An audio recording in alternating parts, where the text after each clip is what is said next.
इथं येऊन इकडे आलो की त्यांचं राजकारण चालू होतं.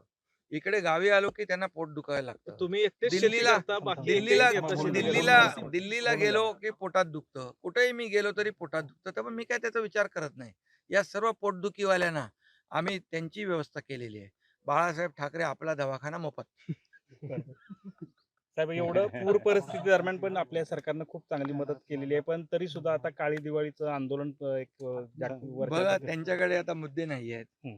त्यांना वाटलं नव्हतं की 32,000 कोटीचं पॅकेज जाहीर होईल आणि पैसे दिवाळी, मी म्हणालो होतो ना दसऱ्याच्या मेळाव्यात की शेतकऱ्यांची दिवाळी काळी होऊ देणार नाही. त्याप्रमाणे आम्ही पैसे देणंही सुरू केले. त्यांच्या खात्यात पैसेही जाऊ लागलेत.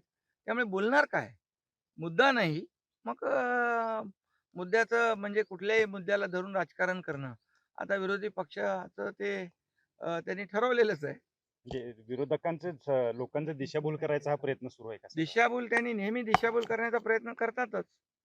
ते शेतीचा असू द्या, निवडणुकीचा असू द्या, कुठलाही विषय असू द्या, त्यांना बघा, जर चांगला निर्णय घेतला तर चांगलं म्हणायला पाहिजे. हेच लोक मुख्यमंत्री देवेंद्रजींना जाऊन बुके देत होते ना, चांगले मुख्यमंत्री आहेत म्हणून म्हणत होते ना.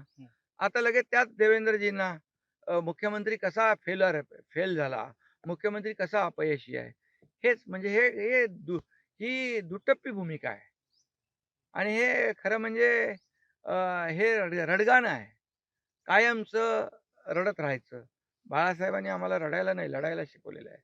ते म्हणून आम्ही त्यांचे विचार घेऊन पुढे चाललोय आणि लोकांनी देखील आम्हाला स्वीकारलंय. गुन्हेगारांची धन्यवाद. आता isakal.com आहे देशातील नंबर 1 ची मराठी न्यूज वेबसाईट. प्रत्येक अपडेटसाठी isakal.com ला नक्की भेट द्या.